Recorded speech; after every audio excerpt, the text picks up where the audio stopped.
history that our two companies share. So with that being said, a lot of what we're going to talk about today relates to CE Rental, but the goal is to hopefully give some takeaways to each of you, thoughts or processes that you can take back to your own company, or at least think about in your own company and see if there's any areas of improvement. We've learned a lot during COVID, and I'm sure everybody on this Zoom has been impacted with COVID in some way. Depending on whether you own your own business, whether you're employed by somebody else, we've all been impacted during this shutdown in a variety of ways. How we move forward in 2021, even into 2022, will depend on the changes that we receive, that we learn from as we go through this and experience. We've certainly learned a lot, and that's what we're going to share today. So I hope that some of that information will help you. We don't know how long this is going to last. There's various impacts that can cause different things with our companies that could last for another year or even another couple years. We don't know how this distribution of the vaccine is going to be successful. We don't know how long that's going to take. Seasonal conditions, we don't know what the gathering counts are going to be for events. You know, there's a lot of different factors that's going to play into this. So moving forward, the goal is you're always learning and you're always refocusing your efforts in order to improve future endeavors. A lot of what I'm going to talk about today relates to the event industry. So forgive me if that doesn't necessarily relate to your business, but hopefully the underlying principles you can apply in your businesses as well. We're going to start just kind of on a national level to give you some kind of background information. So this slide that Bree's going to show right now is from weareevents.org. It's a national organization that was formed because of COVID and because of the event industry and how the event industry has been impacted due to the pandemic. As you can see on this slide, live events employ millions of people across the country. Estimated $877 billion industry. 95% of the live events have been canceled. 96% of the companies have had to cut wages, cut staff, have been impacted significantly. And then you see there 77% of the people in the live events industry have lost 100% of their income, including 97% of 1099 workers. Now, 1099 workers, for those of you who don't know or don't necessarily employ a lot of them in your industry, freelancers make up a huge portion of the live events business. You hire hourly people who work on individual shows. For instance, you know, there's technicians, there's riggers, there's stagehands. None of those people are employed by a production company or a rental company. They come in, they freelance for us, and then they leave. Or they don't even come from the company, they come from the venue that is holding the event, etc. So it's a significant impact, as you can see from this slide, of just how many people have been impacted through this pandemic and continue to be. I don't think any of us, thinking back to March when the shutdown started happening, that we'd be sitting here and we'd still be shut down in some form or fashion in December. I think we all expected 30, 60, 90 days at the most, you know, but it kept changing constantly and we kept getting impacted, and there kept being additional things that we've had to deal with. And so it's going to be a really ongoing process that'll have an impact for years. That being said, and the next tier down, again, as it relates, instead of nationally, we're getting more into the regional aspects of it. And this is kind of where the CE Rental part comes from. So we're a regional company owned by an investment group. We have 8 different locations throughout the Southeast. So Tennessee, Virginia, North Carolina, South Carolina is our footprint. A lot of the statistics and a lot of things that we talk about today are going to be Raleigh specific, because this is our corporate headquarters. This is what impacts y'all the most, is here in the Triangle. But I just wanted to give you some of that background information, because as you're well aware, and as you hear on the news all the time, certain states are impacted in different ways than others, right? North Carolina's restrictions are different than South Carolina's restrictions. Tennessee is the same way, Virginia, etc.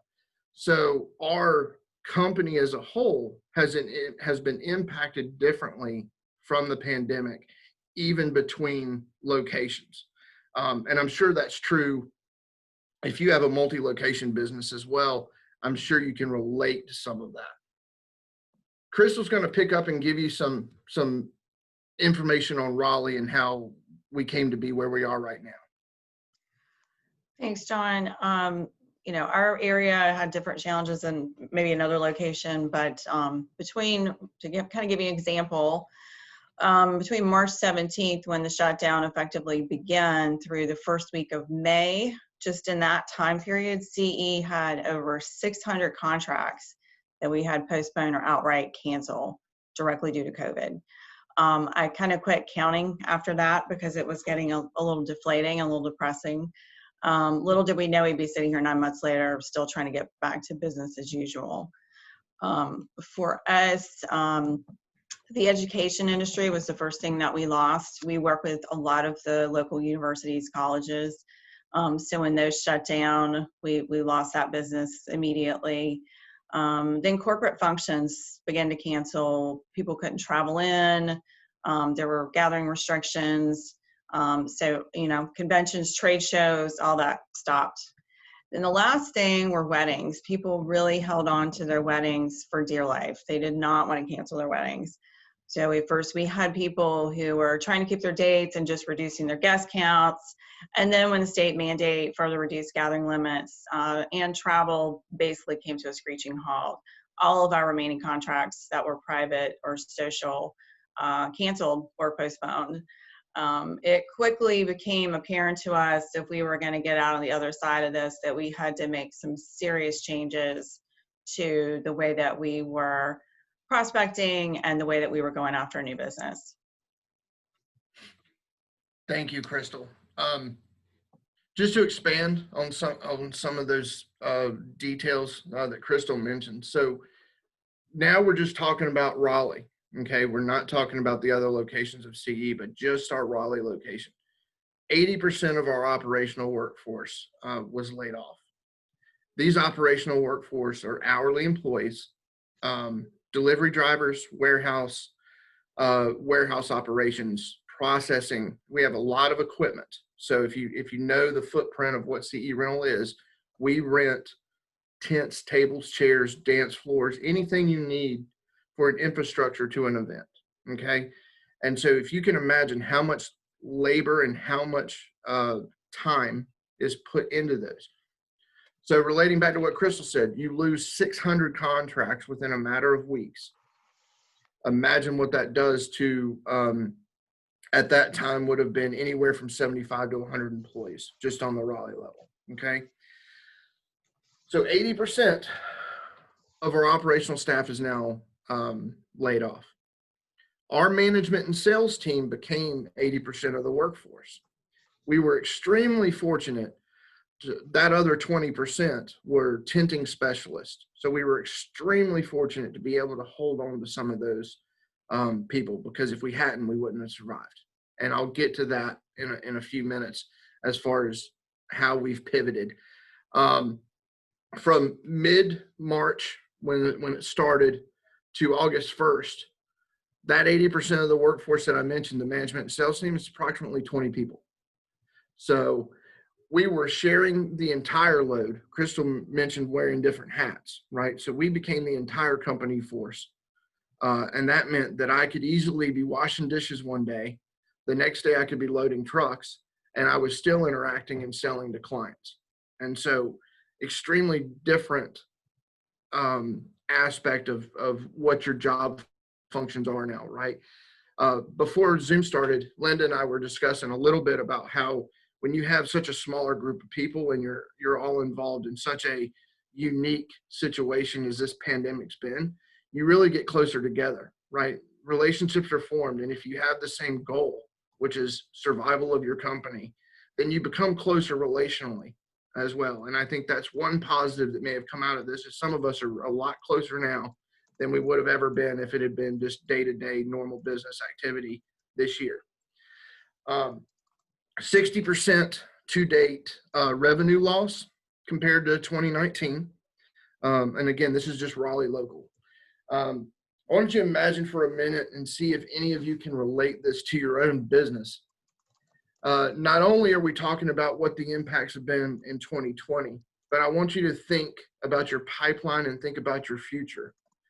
If you've lost 60% of your revenue, you've lost 80% of your workforce, what does that mean for future business, right? Because now you're out there trying to sell to literally anything you can do to make money. But how do you execute it well, maintain the relationships, maintain the reputation and what your brand is in the marketplace? How do you maintain that? You have to scale it, right? You can't just jump back in and take anything that comes your way when you only have 20 people trying to execute everything. So you have to be calculated and you have to be focused on how you're going to drive that business. We are known in the Triangle as the top producing company, and that's based on employment and revenue and et cetera. So when I say the reason that we are that way is because we're client focused, we're client facing, and we provide memorable events to people. We were never the company that was considered the greatest volume, right? We wanted to be the company that delivered the best experience for clients so that they kept coming back and so that they referred their friends. The more quality events that we do, the better off we'll be. That's how we've always approached everything. So we've grown exponentially over the last few years, but we've done it in a focused manner because we never wanted to sacrifice the quality side of it for the volume side of it. Thinking about that, this is kind of the first discussion point that I want to get to. Relating to your businesses for those people who are on Zoom right now, does any of this sound familiar? Have y'all experienced any of the same things? Can you relate to any of these issues that we're talking about just from our company standpoint? Anyone? Hey, John. Hey, Scott. Thank you. I appreciate you doing the presentation this morning. I'm Scott Green with ServPro. We actually had to do some pivoting too. We're in the service industry, water and fire restoration, and my role as a salesperson was primarily on the commercial market. But when the offices and everything shut down, I had to kind of pivot and rethink what my sales approach was. And fortunate for us, we also provide the COVID-19 cleaning. So from focusing on building a relationship for when fire or water damage happens, I had to become a resource of information for clients how to handle and reopen business with COVID-19 cleaning. So it kind of shifted us. So in a positive way, the negativity of what happened with COVID-19 actually helped us with being able to branch out into another area, another segment of the market that we really didn't focus on that much. So that's great, Scott. Thank you for contributing on that. Let me ask you a question. It could just be my ignorance. Was there a sanitation and cleaning standard that you could apply to COVID that you already had in your company, or did you have to create it? Yes, because we also do, not only is it sanitization, that was a big teaching point for everyone. It's not only sanitizing, it's disinfecting, because there's a difference.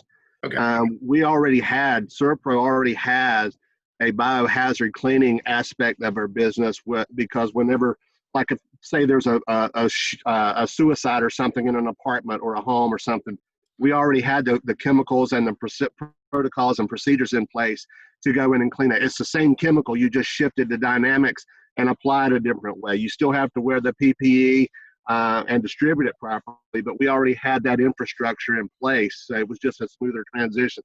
It just became a larger segment of what we do, to properly answer your question. I got you. Yeah, that's great, because I wasn't sure if COVID was particular chemicals that would take care of it or not compared to other cleaning. And so what you're saying is universal chemicals and universal cleaning aspects can apply to coronavirus the same way it's applied to other things. As long as it's a 99.99% disinfectant. That's Gotcha. Yeah, a lot of companies are using something that's less than that, but to truly disinfect it, it has to have that 99.99 rating. And that's by the EPA. That's not by our standards. That's by the CDC and the EPA as well. So. I got you. Okay. Thank you for sharing. Anybody else has anything relatable to kind of the impact that COVID's had and what we've been talking about so far from a company aspect? Hi, I'm Suzanne Jessica. I have a website development and internet marketing company. So we definitely have been busier, a lot more Zoom calls and just virtual meetings with our potential clients versus meeting them in person.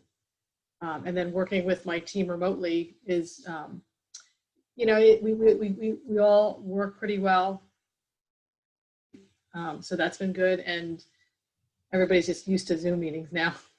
Right. I gotcha. So were you working remotely in your business prior to COVID?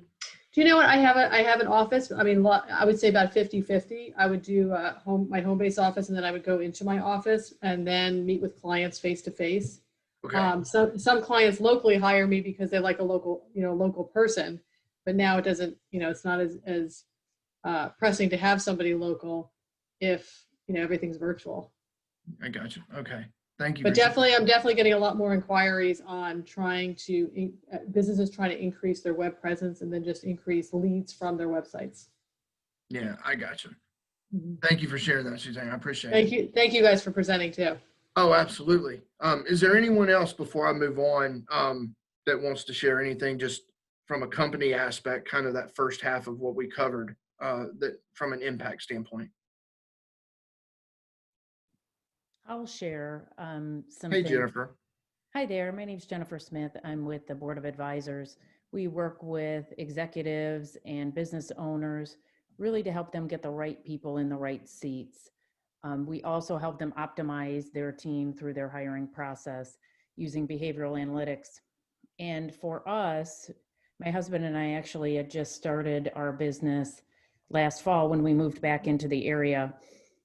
Not an optimal time when COVID hits, 5 or 6 months later. But what we've really seen is initially it was quiet. It was really quiet for a couple months, February and March. But I will say things have been going crazy since then, to the point you wouldn't have really even known that COVID had hit. And part of that came from pivoting.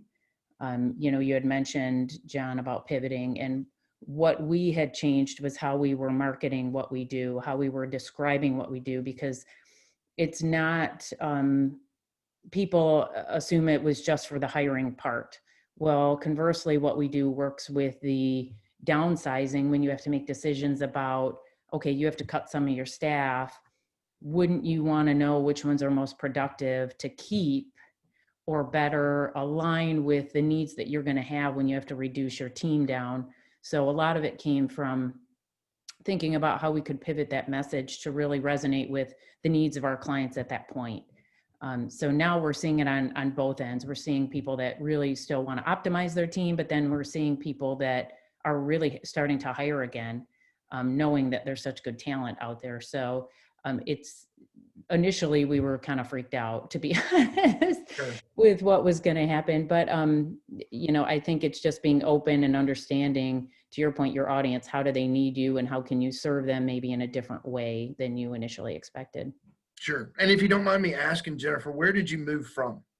Chicago area. We were here originally and we're up there for about 4 years and knew we were coming back. So we had just moved back last fall. Do you have any idea whether it's been a pro or a con to have been in North Carolina, Raleigh market compared to if you were in the Chicago market, how you would have fared during COVID? I believe being here was a huge advantage. When we talk to folks that we know there and business owners and friends that are still in the Chicago area, the shutdowns that they have gone through and the impact on the businesses there is much more severe than here. We have a feeling here that sometimes we feel like we haven't truly been impacted like other cities. So to see businesses still thriving here and open and pivoting, we really haven't heard the same sort of situation in the Chicago area. So I think it would be vastly different for us had we still been there. I got you. Thank you for sharing that. But the one thing I hear, because I'm not familiar with some of the other markets like that. So I'm Raleigh, kind of native and have been in the Raleigh market for 21 years. And I've had a lot of friends, a lot of colleagues talk about negatives for North Carolina when they look at states like maybe South Carolina, who has a different restriction structure than we do. But I think at the end of the day, we have a lot to be thankful for, even in this area compared to some areas. We're not in New York, we're not in California, we're not in Chicago. So the impact is different depending on, not only depending on industry, right? But when you really kind of blow it up to a macro scale, depending on region and depending on kind of, what area you're in the country too, which has an effect. It's a domino effect, right? On everything. It affects your life. It affects your business. It affects just multiple areas. So thank you for sharing that, Jennifer. And I'm glad that, it sounds like you're blessed to have made the move when you did, because even though it frightened you in the beginning from a COVID standpoint to be focusing on a newer business or a new, in a new location, it's actually worked out to be a positive for you. So thank you for sharing that.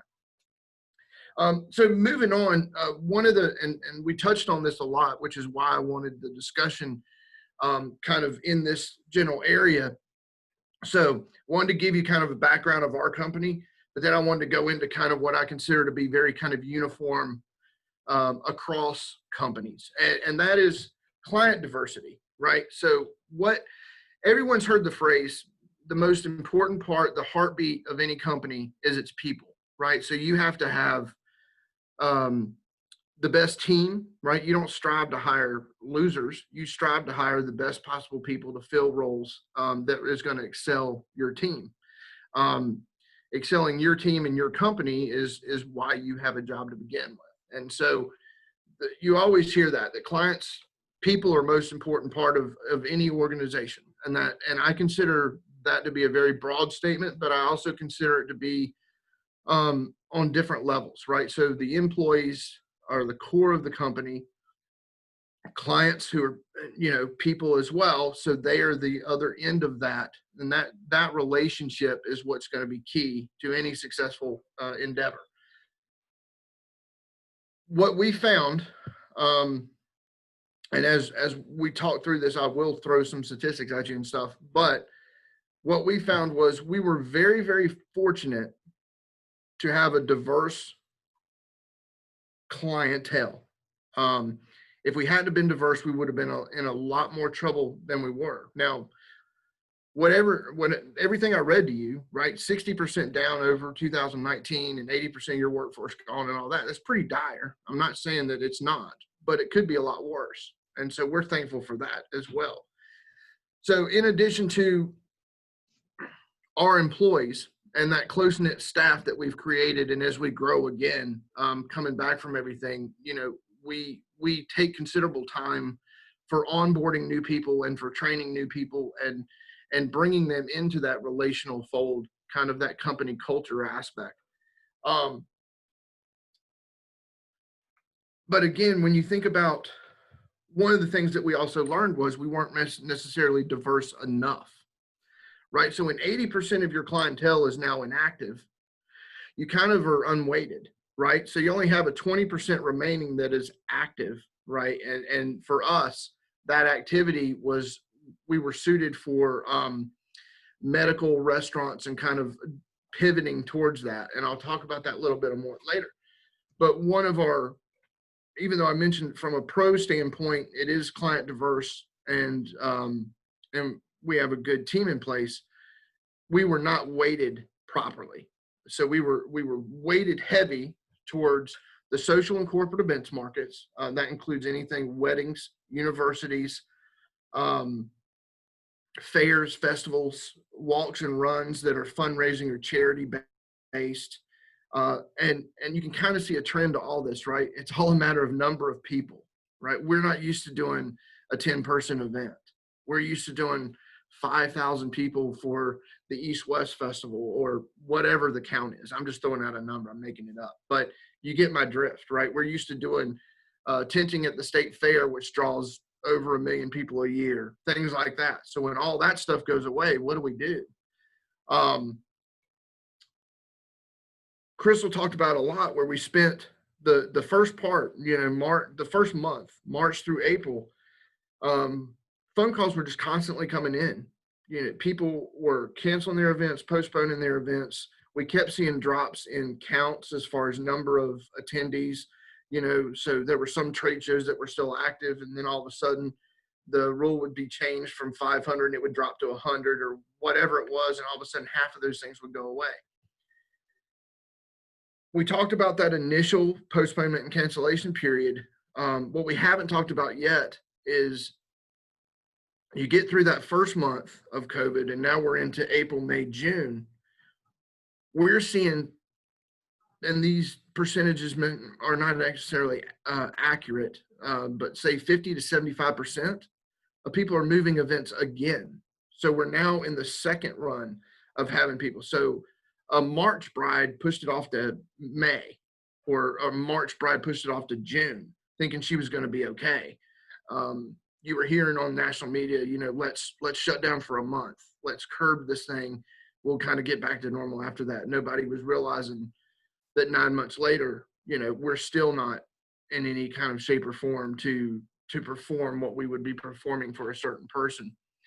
And for anyone who's married out there, I just want you to take a second and think about that. So at the same time we're managing all these calls coming in and moving things around, we're also trying to manage the approach of how you become a therapist to some of these people, right? Because if any of you are married, you think about anywhere from 9 months to 16 months is the typical wedding planning. So when you're talking to a bride on the phone and she's talking about canceling a wedding, it's not a business transaction in any way whatsoever, right? It's a customer service transaction. You have certain lines that you can't cross because there's a contract in place or whatever, and you are a business and you're not a therapist. But there is a personal level that you have to relate to these people on. And I think our team does that really well. We were able to talk through, there was frustration, there was tears, whatever. I went out and met with a bride, just to give you an example, who originally started wedding planning for an event somewhere in the kind of southwest area. So it was Texas, Alabama, Louisiana. It was somewhere in there. She was going to have an event down there. A hurricane caused her to change that. So she had lost approximately $20,000 already on deposits and stuff like that. She had shifted her event to North Carolina. COVID happens. Now she's having to cancel it. So she lost a second set of deposits. Now she's pushed it all the way back to November of 2020, and we're meeting in June. Okay. And we're talking about what type of event we can now have in the backyard of her in-laws' house. Instead of a 300-person wedding, which is what she was originally starting at. How can we adapt that for 100 people now in the backyard of a residential neighborhood compared to what it was before at a country club setting, type of deal. So just think through that for a second. Imagine how difficult that is for people to change, not only from a financial investment standpoint, but just from the sheer aspects of what the bride's ideal day would be compared to where you are now. And you can see there's a lot of emotion in that. I talk about all that strictly to stress the importance, and we talked a little bit about it in our discussion before about pivoting, right? So you have a whole bunch of shutdowns and you don't have active business anymore that was 80% of what you normally do on a year-to-year basis. How do you take the same equipment in our case, right? It can be service, it can be equipment. In our case, it's equipment. How do you take that same equipment and how do you pivot it to then make it useful during a period of time like this? We were fortunate because that other 20% of clientele that I mentioned did happen to be county government, city governments, medical, some things like that. So we already had done transactional business with some of these people who were going to prove to be successful for us. But then there's the other aspect of it is that 20% is not going to make us survive without also figuring out what do we target next to grow whatever business we're looking at in the pandemic standpoint, because the pandemic standpoint is different from the pre-COVID, right? So we were fortunate. We do tinting, as I mentioned before. So we were able to call clients that we had worked with previously, Wake County government, the various counties around Wake County. We were able to call them medical, right? So Crystal had mentioned before, we had a lot of university business, and some of those universities actually have a medical side of it, right? UNC Hospital, Duke Hospital, things like that. So we were fortunate to have some of those clients. Now it was a matter of reaching out and finding out who to talk to as it relates to COVID, because it's not a special event anymore. Now it's, how do you get a tent outside of the emergency room? How does that happen when the person who we normally deal with is laid off from that business, right? So Duke Raleigh Hospital doesn't have the special event staff that they used to. They've let them go. So how do you find the facility manager now, who is the person that you need to talk to about a COVID testing tent, things like that. So that's our day-to-day. So we're simultaneously managing the people who are canceling our business. Internally, we're talking about how to pivot, how to utilize what equipment we have, and how to make that successful. And at the same time, we are now focusing on what our next topic's going to be, and that's the different types of selling, right? So I've broken that down into two basic, and for anybody on here with sales experience, you'll know that these are going to be very basic segments, but hunting and farming, okay? Those are two types of selling that are very broad-based macro approaches to selling that you can then scale down and incorporate into your business however you want to. Hunting, by definition, is simply the fact that you don't have a client and you're going out and getting them, right? So cold calling, walk in, literally knocking on doors and seeing what you can find. Farming is a little bit different. So my title as an account executive means I manage a book of business. I have clients that are established, and I work with them on an annual basis. So I have a relationship with them, right? It's more networking based. It's more, hey, I'm a member of the Morrisville Chamber. Hey, you're a member of the Morrisville Chamber too. Why don't we get together and have lunch, right? Everybody's heard the term cold calling. Farming is way more in the warm to hot category, right? So I can call up a friend of mine and I can say, hey, let me know if you need anything for your whatever. And they're going to call me before they call anybody else, simply because we're friends, right? So it's very warm, hot approach when the farming approach. Hunting is very cold. And I'll tell you, so this is just brief, but I'll tell you, 30 years in the event industry, 21 years in the Raleigh market, I've never hunted more than I've done in the past 9 months. And all of us on our sales team were very kind of passive farming salespeople, right? We were more account management based than we were hunters.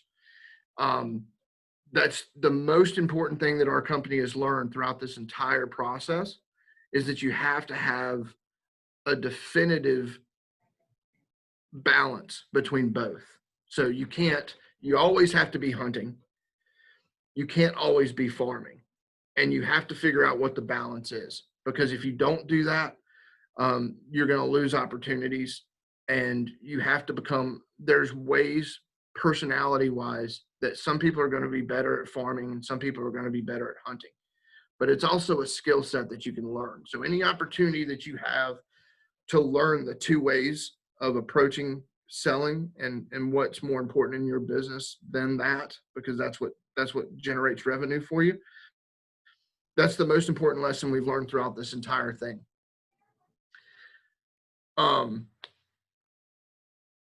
Couple of aspects of that. So I mentioned to you events, right? And everybody can think through that. We mentioned fairs and festivals, weddings, etc. What I didn't mention to you at all, which was a literally non-existent form of our clientele, was box retail stores, gyms, restaurants, any of that type of aspect. So we were specific internally in talking about what those approaches were. And the best hunter we have on our team is Crystal, who's our director of sales. So I'm going to turn it back over to her and let her talk about that a little bit in this next segment. Thanks, John. We definitely, when COVID came and hit, we were no longer able to rest on our laurels. Pre-COVID, we did have a very strong client base, and we had a very good book of repeat business. A majority of our business is repeat. And for anybody who has business, that's kind of where you want it to be. 2019 was a record year for our company. And during COVID, we had to reinvent ourselves, and sometimes we were reinventing ourselves every week. Our team was constantly looking at different COVID restrictions within the state, who would need our services. I have a great sales team, but they were not really familiar with how to go out and prospect. So we had to kind of work on learning how to prospect, learning how to use LinkedIn, and using other tools to get to that right person. Smiling and dialing is not necessarily the most effective way to get new business. But if you can call and you've already got that right person and that right contact, definitely goes a long way in getting you there quicker. We shifted from who we would have originally prospected to, which might have been venues, looking at companies that have galas and different events like that, to we were marketing to hospitals that needed COVID tenting. We were marketing to restaurants that needed tents for covered drive-through lanes. We didn't start, part of the things with COVID at some points, we kind of felt like we were starting from zero. We really weren't. We did have some clients that needed what we had, and we were able to reach out to them quite early and solidify some of those jobs. But I think the best thing that really came out of this entire thing, there are good things that came out of COVID. We have salespeople, we have account managers that have really turned into salespeople, and they've learned how to go out and prospect and go out and get new business. Every one of us that are in the sales department, we worked in the warehouse, so we got to understand what that person does all day, polishing glasses and like John mentioned, washing dishes, and I learned how to launder all the linens. So we really have come out a stronger company. We have more of a cross-trained staff. And I think the best thing that's really come out of this is we have a much greater appreciation for everybody's role in this company. But it sounds kind of funny, but I do think that COVID has made us certainly our sales team, a stronger sales team. They've worked probably the hardest that they've ever worked, but it has made us a stronger company. So I'm going to wrap up with a couple of examples, okay? And these are just from my personal experience for the differences between hunting and farming, okay? Again, so during COVID, a lot of our venues are shut down. I work with Marbles, which is a venue in downtown Raleigh. Hopefully most of you are familiar with it. If you're not, it's kind of a museum, but it's also kind of a kids related area. They have a really fantastic event staff who was now working remote and not necessarily, they were still employed, but they were working remote and their events were non-existent. The example from a farming standpoint, though, is one of the event coordinators who's a really good friend of mine, and we work on, probably 12 to 24 events a year in Marbles that I manage for her. She referred me to a regional Chick-fil-A sister of hers. So never met the sister before in my life, but that tie-in enabled us to then start long-term tenting for Chick-fil-A's in the area. Okay, so that's a relational thing. That's what you're going to build by being members of the Morrisville Chamber of Commerce. It's what you're going to build. Those are going to be relationships that you establish that might not net you anything in the first 6 months, right? But a year from now will all of a sudden present an opportunity for you to do it. So those are by far very, very important. And as you've heard us talk about, our company was way more geared towards that end of it.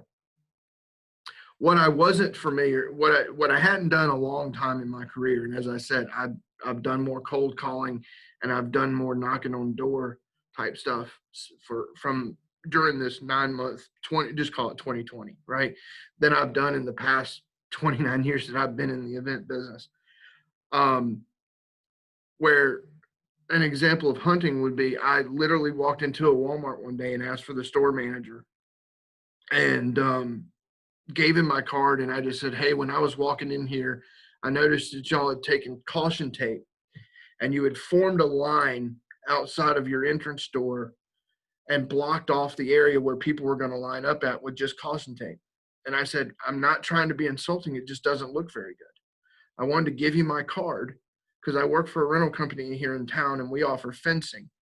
So if you'd ever like to make that entranceway a little bit more attractive, where your customers are coming in and they're forming a line to get in your store, we have white picket fencing that you could use to create the barricade that you're trying to create. But then we also offer tenting. So if you wanted them from a climate control standpoint to be underneath a tent versus just standing out in the rain if it's happened to be raining that day, then we offer that as well. I never landed that job. He never called me back. He might have thrown my business card away when I walked away. But I hope that at least illustrates the two examples that we're trying to discuss from the sales standpoint, because one of those is completely different. It's trying to establish a relationship versus already having a relationship, right? So two completely different ways. They could absolutely, both of them can net you revenue. In our aspect, it was a completely different side of the business, right? We weren't a retail company. We focused on the special event market. So we didn't really have a need or defined a need to work with Walmart in any aspect on the local level. Another aspect didn't even happen during COVID. It was a couple of years ago, I got a call and it was just a call in. So it was a warm lead from a carpet manufacturer who was coming into town to do a carpet sale at Home Depot. So same kind of box retail type of deal. So we closed that deal. We set up tents in 3 Home Depot locations. The difference from a selling aspect of it, though, is I could have just dealt with the carpet manufacturer who was hiring and paying us. The difference is that each of those Home Depot locations, I walked into the Home Depot. I introduced myself to the store manager. I gave him the cards. I explained to him what we're doing outside for the carpet manufacturer for that carpet sale. My only goal during that entire time was to expand the relationship, right? It was to not just focus on the carpet manufacturer. I wanted to focus on how many other Home Depots could be doing that same thing. Because there's a lot more than 3 locations in the Triangle market alone, right? So Home Depot's footprint is pretty big nationally. Again, just a couple of storied examples regarding farming versus hunting, and I hope that helps. I want to wrap up just by talking a little bit about and summarizing kind of what we learned as a company. One thing, and this will absolutely be true in 2021 and moving forward at CE Rental, we will focus more on hunting. We will focus more on training our sales staff.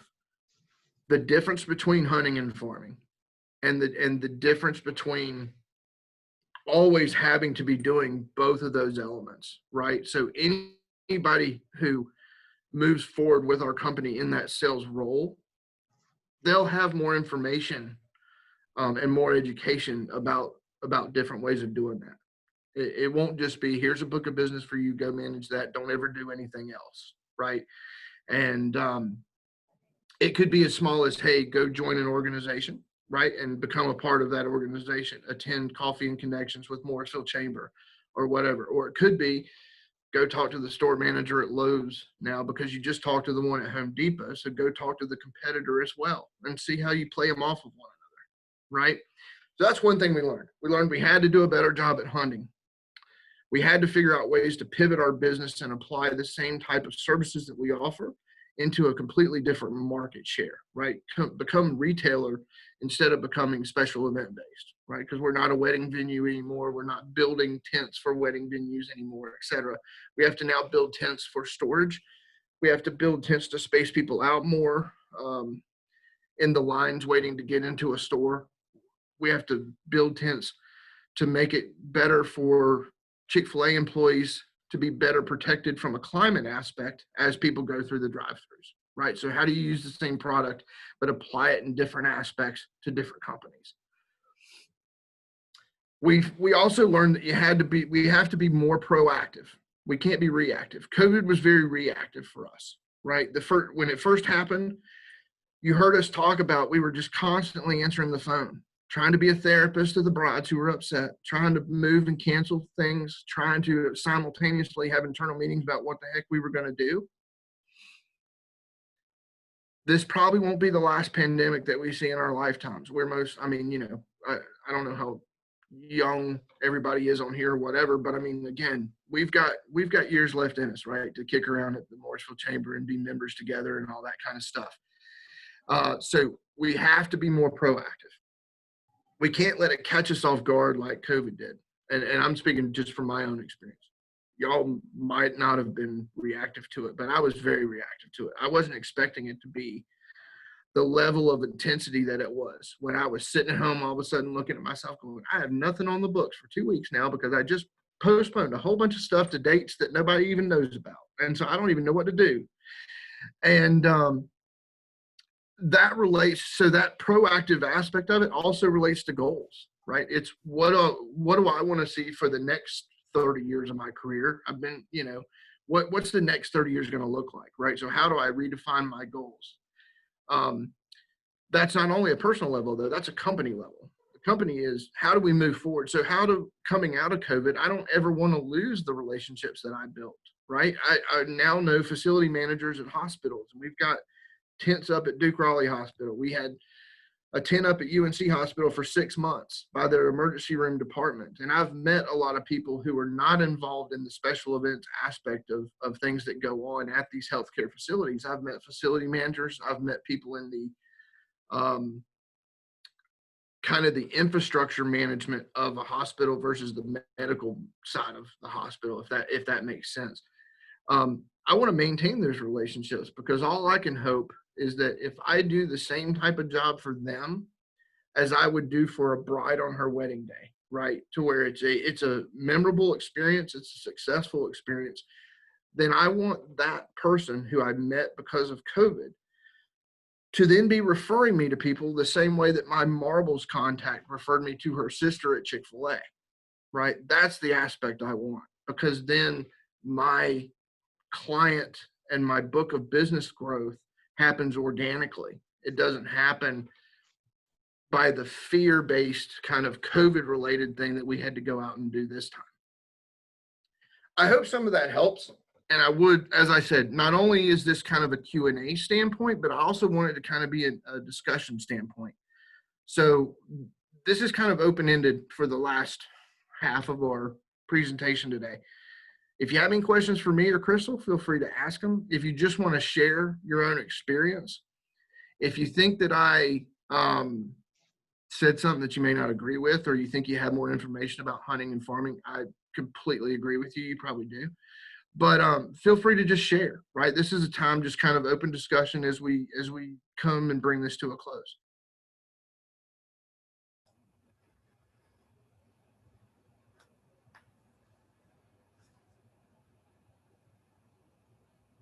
Hi, John. I'm Hey, Jamie Jamie. Astani. I have a small consulting company, and I just want to say thank you for being transparent and being willing to share difficult situations and how you learn from them, because I think often I'm kind of relatively new to the business world, and I often find that people only want to talk about successes, not about what went wrong, and how Sure. they kind of the challenges. And so I just wanted to say that I appreciate you sharing today Oh, and well, being absolutely. so Thank you so very much for being a straightforward part about of it. it.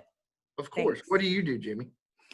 I have a very small consulting company. I do project management consulting, but I also do training and coaching. And I will say that many of my face-to-face sort of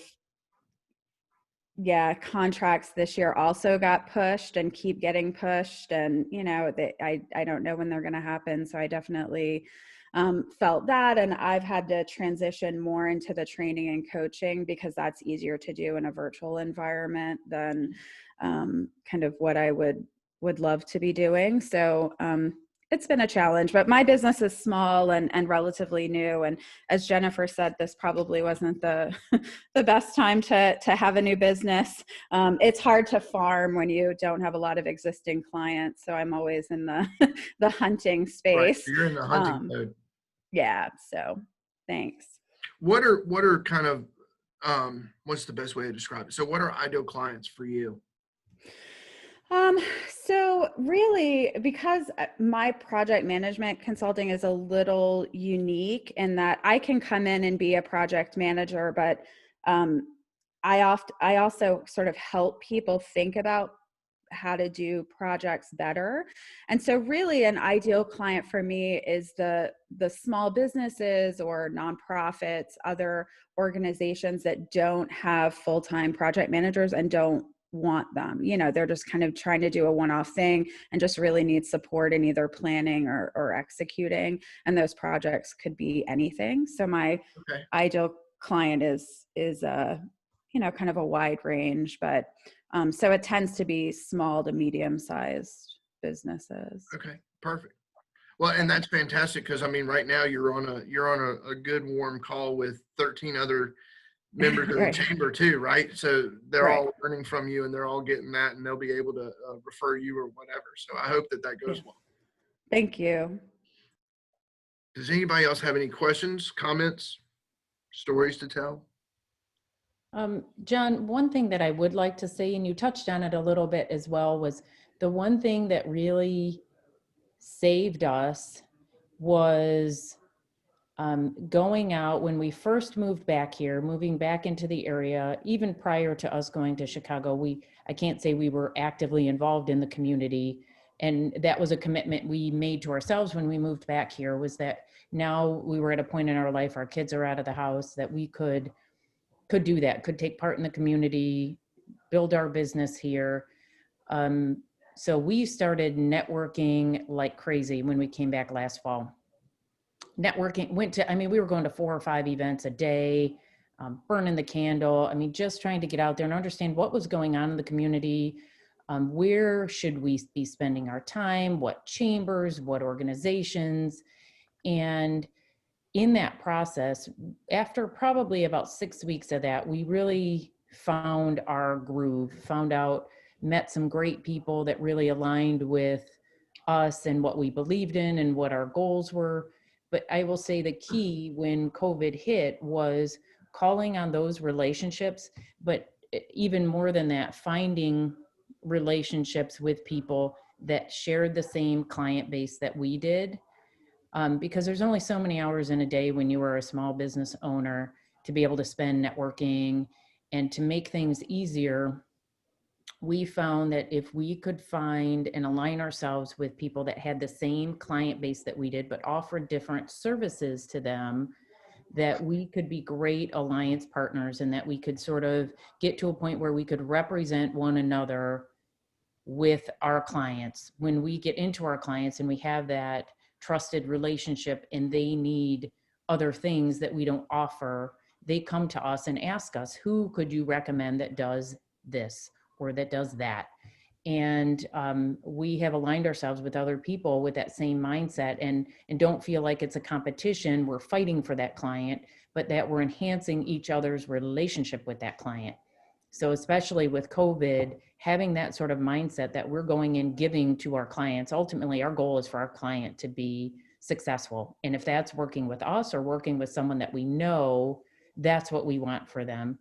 So having that mindset and honing down to people that share that same client base was key for us. And I think when people are short on time, really think about who you're engaging with that could help you when, even when you're not actively looking, they're looking on your behalf as well.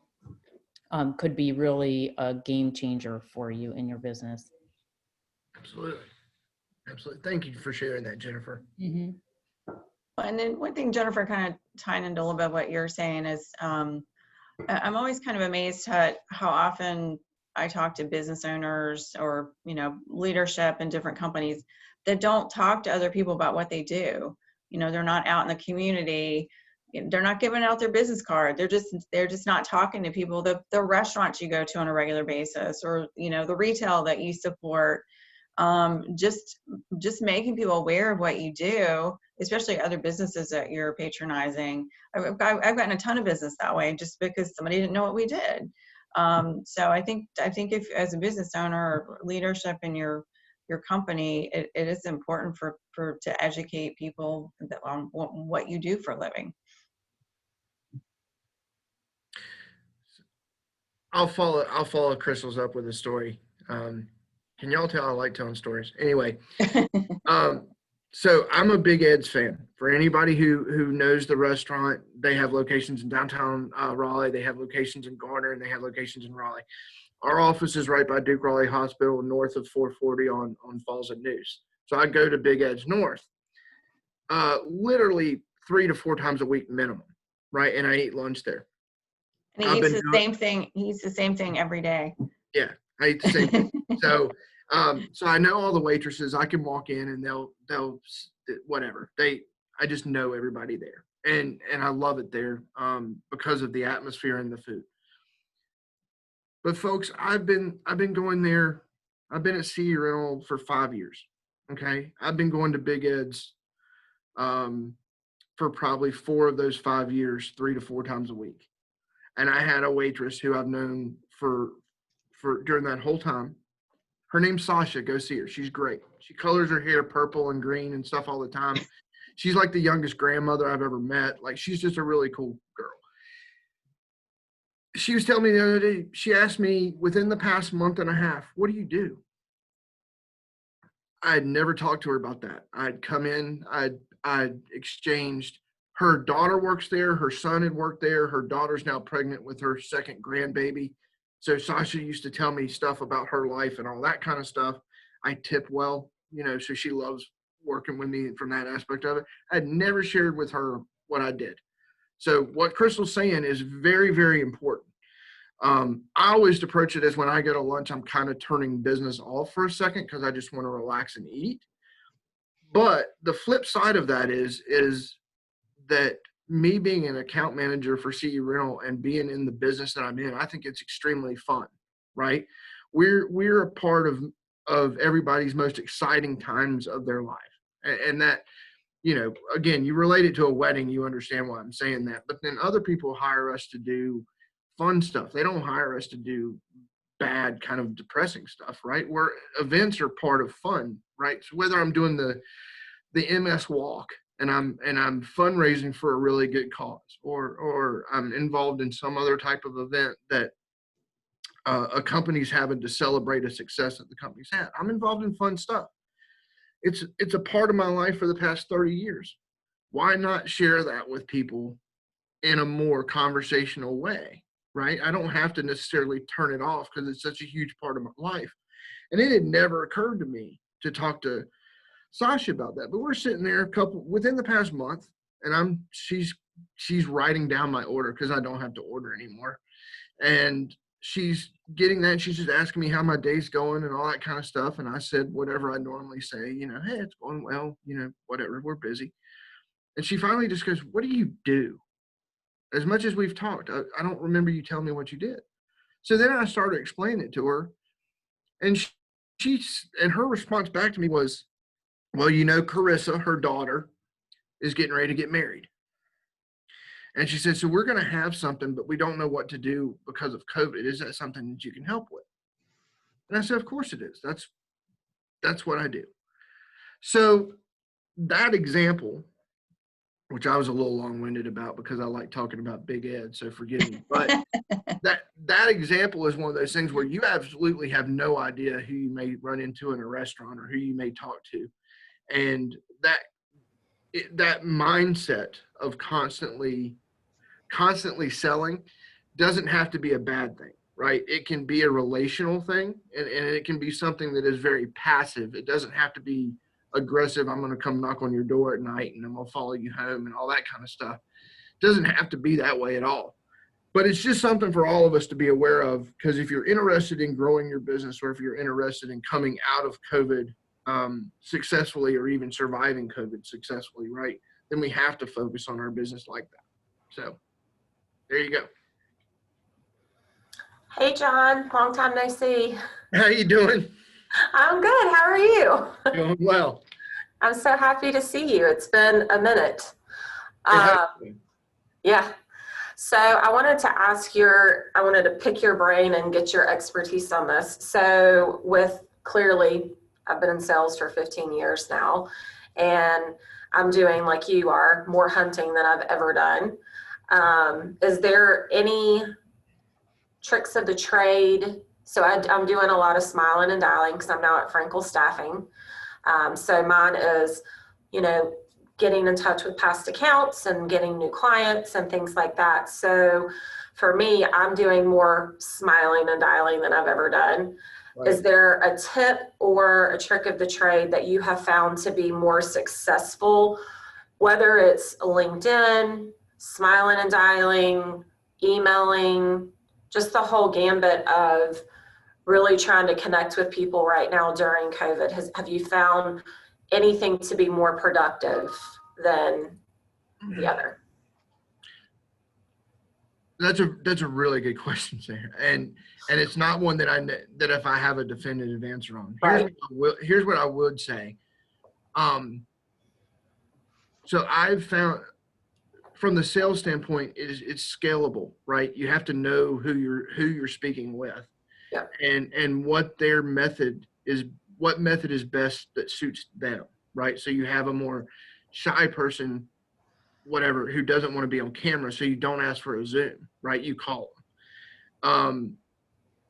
If you are smiling and dialing, can you take the phone call aspect up to a Zoom conversation, which may be more personable for somebody that is relatable in that way, right? So I'm very much of a conversationalist. I'm much more of a, hey, let's sit down and whatever, right? Let's sit down and have lunch. Let's sit down and have a beer. Let's talk to one another, and because I want to form the relationship side. Right. So me on a cold call, I'm not that great, right? Because I'm almost like I have a nervousness to myself where I'm trying to get to that next level, and I can sometimes rush it. So again, that's probably not helping you very much because I don't have a definitive answer for you. Well, but can I chime in on that a little bit, John? Oh, absolutely. Yeah, I mean, I will tell you that I was a national sales trainer for the company that I was with prior, for a franchise, and one of the things that's really key is finding out the contact person, getting to that right person. You're going to be a lot more effective if you're calling and saying, hey, is Jennifer available, rather than saying who's in charge of, your marketing or whatever. LinkedIn is a super valuable tool. I don't know how much you guys use LinkedIn, but LinkedIn is like my first go-to to make sure I'm getting to that right person. Also going through the website, a company's website, it's amazing information that you can get on there. And then, depending on what your client base is, universities and things like that, all of their contact information is available. For me, kind of the trail that I found that is the most effective, if there's also a free website, it's called hunter.io. And hunter.io, it will help you if you're looking at larger companies, get email addresses.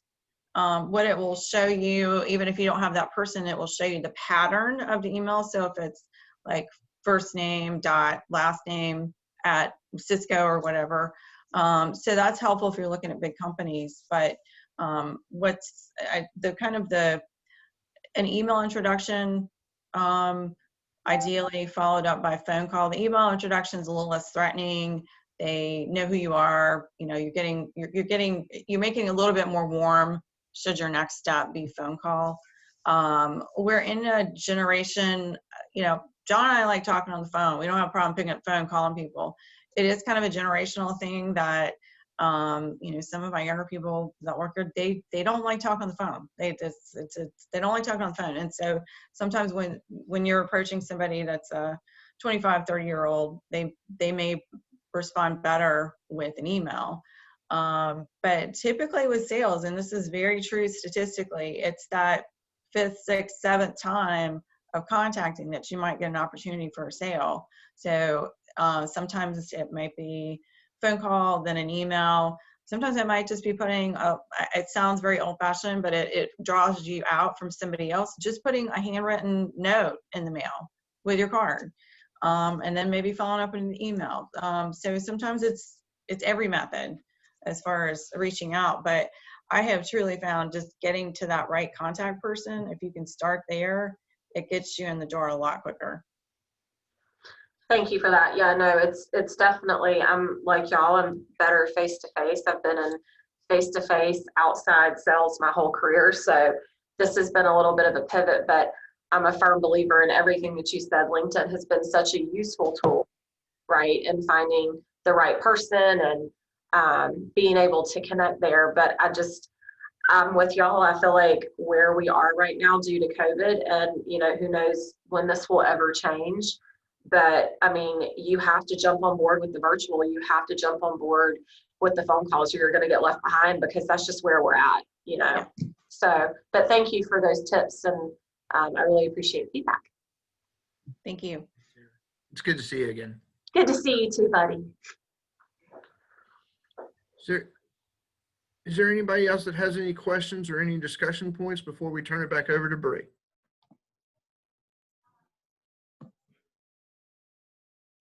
No? Okay. Thank you guys again. Crystal and I both, we really do appreciate the opportunity. Like I said in the beginning, we love Morrisville Chamber. We love being a part of the organization. And we loved having the opportunity today just to have a great conversation with you guys. So thank you all again so much. Have a wonderful Christmas and New Year's. Bree? Thank you, John and Crystal. That was, I think, very helpful for all of us, even in the nonprofit sector that the chamber is. We still need to get those members. We still need to hunt. We still need to farm. So thank you for that. Linda, did you want to say anything before I wrap us up?